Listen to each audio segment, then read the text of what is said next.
We're here at the Fatima Shrine in front of a rather large piece of the Berlin Wall, which reminds us of the division of communist East Germany and the free West Germany.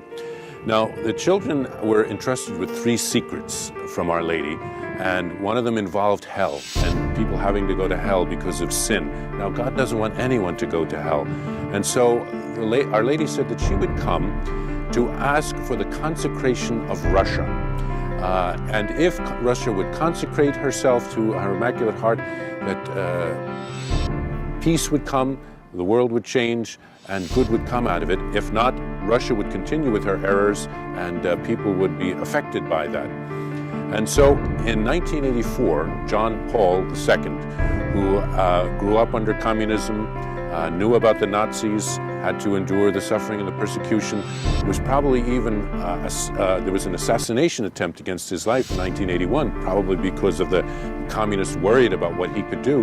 In 1984, he did consecrate the world and Russia to Our Lady's Immaculate Heart. And then 5 years later, at the end of the 1890s and beginning of the 90s, communism began to come down, symbolizing by this wall behind us. Jacinta had a image of the Pope having to suffer very much. She saw him in a house praying with his head down, and people were throwing rocks and boulders, and she saw how much the Holy Father had to suffer. And so she said, we should pray very much for the Holy Father because he has to suffer a lot. So from that time on, the children had a great devotion to the Holy Father, to pray and intercede for him, because the Holy Father has to carry such a burden. John Paul II later saw himself as the bishop dressed in white in the 3rd secret, who would have to suffer very much. And he did. He suffered very much during his lifetime, carrying his cross all the way to the end. But he was instrumental in bringing about the fall of communism, and also the consecration that Our Lady asked for, that Lucia was able to bring forward, that was eventually done in 1984, also brought a great change to our world. So Fatima had an important role to play in changing the world.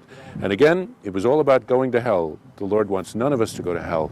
So let's consecrate ourselves, entrust ourselves to the Immaculate Heart of Mary. It's our refuge, our safe, protective place, and Mary wants to bring us all safely to God.